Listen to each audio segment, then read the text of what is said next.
Hi everyone, this is Alicia Smith from Alicia Smith Designs, and I'm coming to you with a project share. I am in the Memory Decks Obsessed swap group with Anna, and we are doing a Pasteloween swap.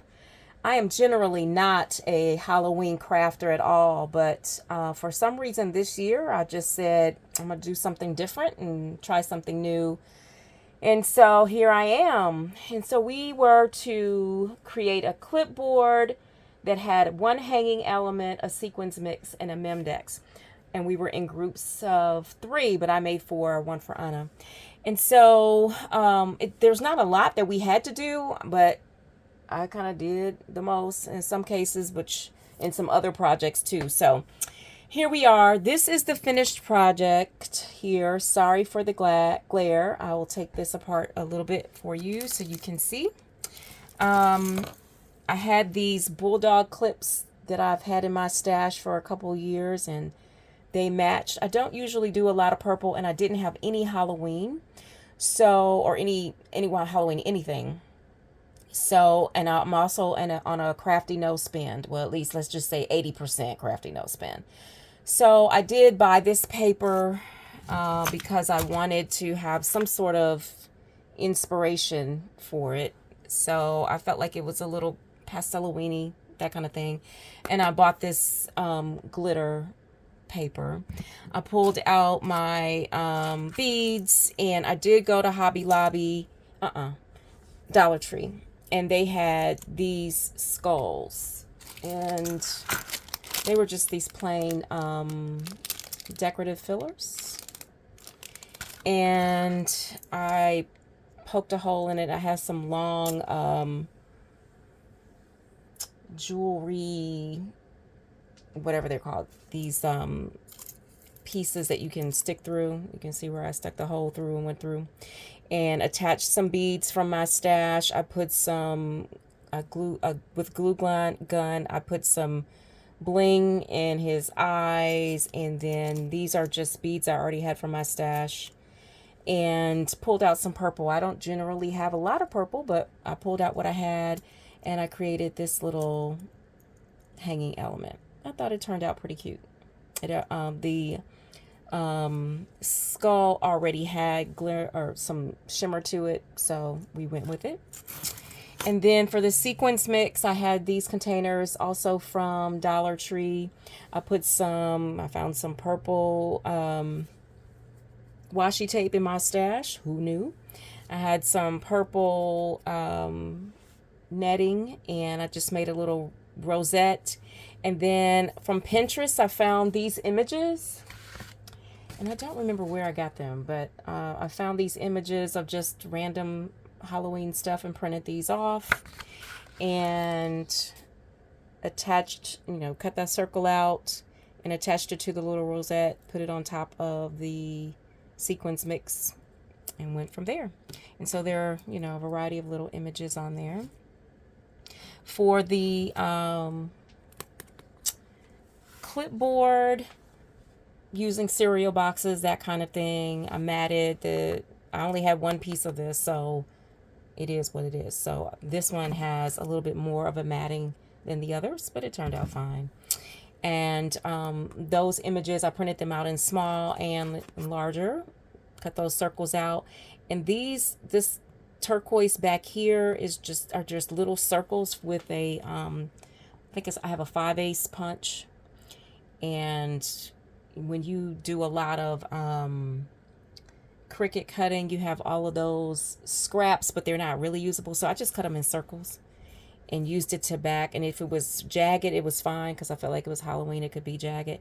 And then with my Cricut, I used some of this light teal turquoise glitter paper and cut out Boo. And that's how we decorated that. And I love this paper. It is so pretty. And considering I didn't have any Halloween stuff, we just made that work. And then the star of the show, as Anna would say, is the Memdex. And so I did have this Thanksgiving die from KS Crafts. So it's a pumpkin. It says thankful, and it does have jack-o'-lantern face on it, but in general it could be used for either. So if you've seen another video of mine, I did this in a different colorway for BB's Crafts. And so with the Cricut, I cut out this bat, the jack-o'-lantern, the ghost, the witch hat. I used some gold thread. Oh, I'm sorry. Gold thread from my stash. There's more of this netting that I put in the back. Again, jagged off-cut pieces from the Cricut of that teal. And I just put them, I printed out Spooky on my computer. I even printed this little spider on the Cricut. And tore some vellum, made it into a shaker. And then the back is very simple. I thought it turned out pretty well. And I have this I have this punch. It is a crown punch that I never thought I would use because it's very tiny, and it came in like a 4-pack with some other things that I really did want. And for whatever reason, I wanted to cover up something, and I said, wait a minute, I could do a tilted tiara on that bat. And so that's what I did. And then these are diamond dots, and I think it turned out really cute. The other ones are very similar. I have them packaged already. I want it to cause a lot of glare.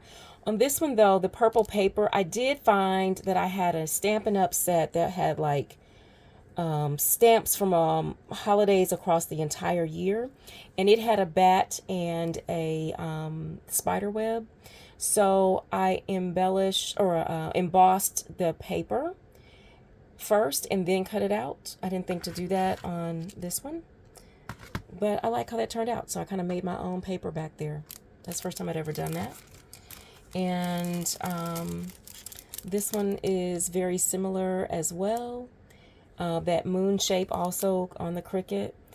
And if I can think of the woman's name, somebody on Cricut has a whole collection of Halloween images, and I just used her collection.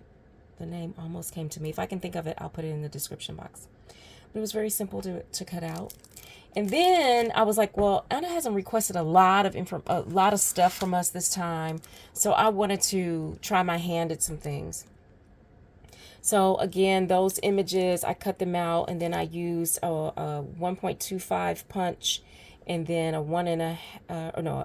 did this in a 1.25, 1.5, and then a 2-inch scallop punch to just make a little simple embellishment. And then I wanted to try my hand at some of these witches' brooms, and so I had, these are just images from my stash, but I did take some of this paper and just cut off about 1 inch of it. And then I have those fringe scissors to make the little broom.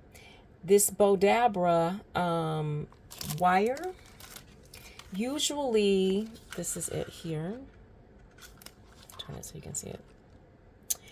It is floral wire, and usually once you cut the end, it will fray. And I didn't want it to tear up on it. I wanted to use it as another bow here. So I have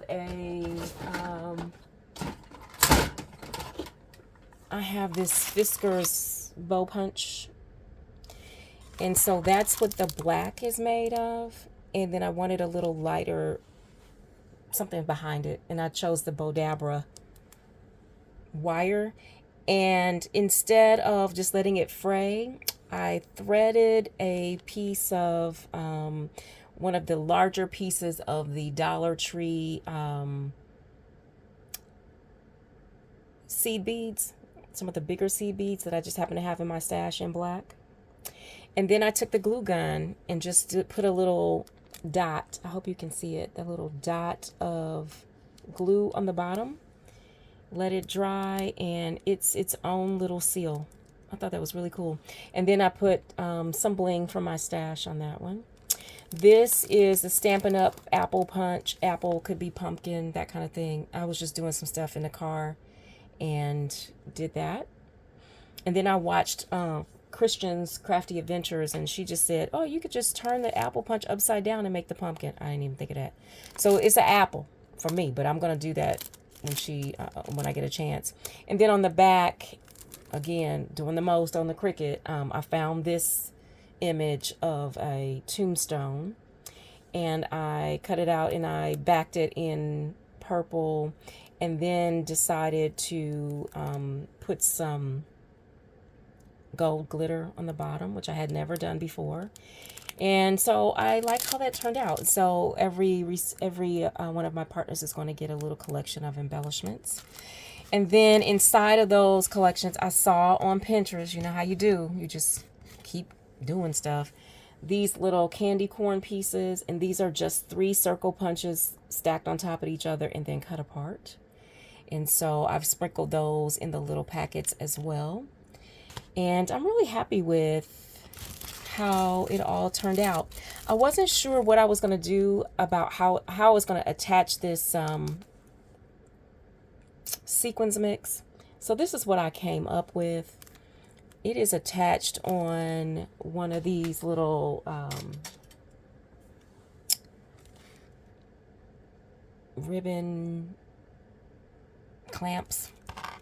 I'm not sure that's exactly how it's going to look by the time the recipient gets it, but for now, that's what we're going to do.